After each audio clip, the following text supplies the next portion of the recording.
네, 시장에서 반짝 뜨고 사라질 종목이 아닌 끝까지 갈 수 있는 종목 하나씩 살펴보겠습니다. 갈테마 가라 곽영훈 부장 함께합니다. 안녕하세요. 네, 안녕하십니까. 예, 부장님 요즘 시장은 정말 네. 종목에 대한 전략만 잘 세우면 수익이 잘 날 수 있는 그런 시장이 아닐까 싶어요. 오늘도 부장님과 함께 전략 세워보겠습니다. 바로 첫 번째 테마 열어볼게요.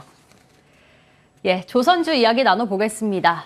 2분기 실적이 굉장히 안 좋았죠. 사실 연초에 계속해서 탄력을 받았던 조선주가 평균적으로 한 20% 넘게 조정을 받았습니다. 네. 이제서야 수주 소식에 또 한 번 탄력을 받아가는데 네. 이 사이클이 연속성이 좀 있다고 보실까요? 네, 조선업종은 쉽게 말씀드려서 살 때 됐다 이렇게 말씀드리겠습니다. 말씀하신 것처럼 2분기 실적이 좋지 않았습니다. 사실 선박 수주에 대한 부분은 실적 반영이 뒤에 되게 되는 거죠. 그래서 최근에 특히나 2분기 실적이 좀 안 좋았던 이유는 첫 번째 후판 가격의 상승이라고 볼 수 있을 것 같습니다. 그리고 또 컨테이너선 발주 이런 부분이 감소함으로 인해서 실적이 안 좋게 예상이 됐기 때문에 주식은 하락했다. 하락은 즉 우리한테 기회 요인이라고 볼 수 있습니다. 왜냐하면은 지금 시장에서는 뭐 탄소 중립 그리고 예전에 IMO 2020이라는 말을 많이 들어보셨잖아요. LNG 선박에 대한 수주는 계속해서 이어질 수 있다고 좀 말씀드리겠습니다. 그래서 이러한 어떤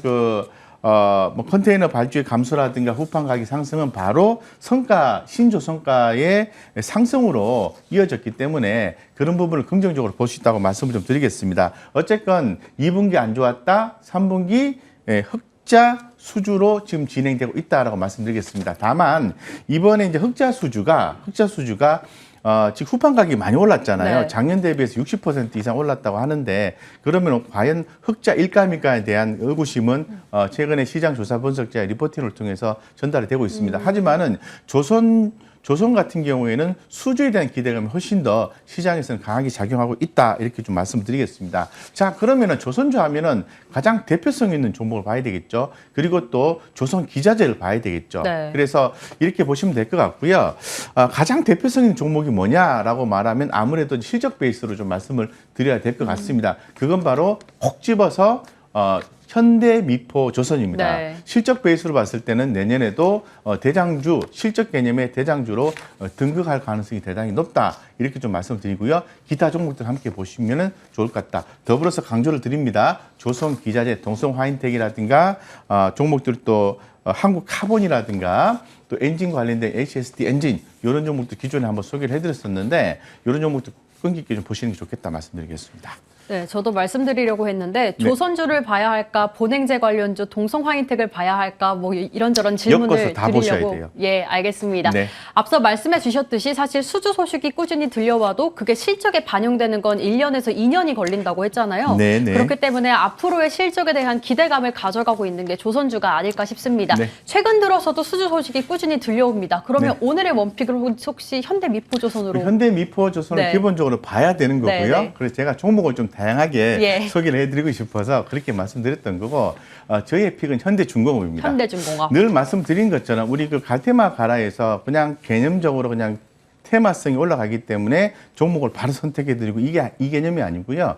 한번 주목받는 어떤 섹터의 내용에서 추가적인 내용이 있었을 때 주가는 훨씬 더 리스크 측면에서는 좋다 이렇게 말씀드릴 수 있는 거죠. 자, 현대중공업 같은 경우에는 당연히 지금 시장에서 평가하는 선박 R&D 투자 부분에 있어서는 가장 앞서 있는 회사라고 볼 수 있을 것 같고요. 2021년 예상 매출액이 2배를 기록했다고 말씀드리고 후반 가격의 어떤 가격 상승 이런 부분에 대해서는 이미 2분기 때 충당금 설정을 했기 때문에 기반영되었다고 말씀드리겠습니다. 과연 그 부분을 보고 곽 부장이 선택했을까요? 그보다 더한 부분이 있습니다. 단기적으로 수급적인 요소가 있는 거죠. 네. 수급적인 요소는 두 가지가 있습니다. 첫 번째는 MSCI 지수 편입인데요. 이건 내년 5월 달에 될 것 같아요. 그래서 보유예수 물량이 좀 해제가 되는 경우가 진행이 돼야만이 MSCI 지수 편입 내년 5월 달에 한 번 더 보자라고 말씀드리고 가까운 시일 내에는 12월 달에 코스피 200 편입 네. 이슈가 있습니다. 있기 때문에 수급적인 요소가 붙었다. 따라서 현대중공업을 봐야 된다. 이렇게 말씀을 드리고요. 바로 좀 가격 전략 말씀드릴게요. 지금 HTS 살짝 열어놨는데요. 지금 현재 주가는 그림에서 보시는 것처럼 나가요 이런 느낌이잖아요. 그죠? 예, 노란선 쭉 줄 꺼놨고 나가요 이런 느낌이고 하방을 제한하겠습니다. 10만 원. 10만 원까지 빠지면 주가 빠진다는 겁니다. 그래서 10만 원 제한하고요. 최근에 시장에서 제시하는 목표가는 13만 5천 원까지 제시를 해서 목표가는 13만 5천 원 제시를 해드리겠습니다. 하지만은 13만 5천 원 돌파하게 되면 업사이드는 충분히 더 나올 수 있다. 이렇게 더불어서 말씀드리겠습니다. 네, 이렇게 조선주에 대해서 이야기 나눠봤습니다. 오늘의 추천주는 현대중공업 가지고 오셨고요. 수주 소식뿐만 아니라 이제 12월에 있을 코스피 200에 대한 편입 기대감까지 안아가고 있기 때문에 더 주목을 하신 것 같습니다. 목표가 13만 5천 원 잡아주셨고요. 손절가 10만 원 짚어드리겠습니다. 이렇게 첫 번째 조선주에 대해서 살펴봤고요. 바로 이어서 두 번째 테마 열어볼까요? 곽 부장의 갈테마 오픈해 보겠습니다. 반도체주 이야기 좀 나눠볼게요. SK하이닉스가 실적을 굉장히 좋게 내면서 굉장히 오랜만에 10만 원을 회복한 상황이죠. 그런데 그 10만 원을 좀 강하게 뚫어서 계속 올라가는 건 아닌 것 같고요. 뭐 소부장 관련주들도 좀 일희일비합니다. 오늘도 SK하이닉스 10만 2,500원까지만 거래가 되고 있는데 좀 본격적인 반등이 언제쯤 시작이 될까요? 뭐 지금부터 보시면 됩니다. 자, SK하이닉스, 삼성전자와 함께 반도체 관련된 종목들에 대해서 우리가 관심을 가져야 되는데 이 가격적인 투자 논리로 봤을 때는 삼성전자 약하다, 아직은 아니다라고 말씀드리고요. SK하이닉스 같은 경우에는 가격적인 투자 전략면을 봤을 때는 살 때 됐다 이렇게 좀 생각이 듭니다, 개인적으로. 그래서 지금 현재 SK 하이닉스의 현재 시장의 의견을 전반적으로 살펴봐야 되는데 지금 가장 중요한 것은 실적이에요. 실적 컨센서스가 중요한데 4분기도 실적 추정치가 감액될 것으로 지금 감익될 것으로 지금 기존에 예상했는데 시장의 의견이 바뀌어 버렸어요. 정이익으로 이렇게 좀 스탠스가 바뀌는 분위기가 포착이 되었다고 말씀드리겠습니다. 그렇기 때문에 주가는 수급이 들어와주면 올라가게 되는 거죠. 오늘 어떻습니까? 외국인이 11만 8천 주나 강하게 매수가 들어와주고 있어요. 그 이유는 충분히 있다. 따라서 주가의 하방 경직성을 확보한 상태이기 때문에 주목을 하셔야 된다고 말씀을 드리겠습니다. 그래서 SK하이닉스 반도체 섹터에서는 당연히 보셔야 된다라고 말씀을 좀 드리고요.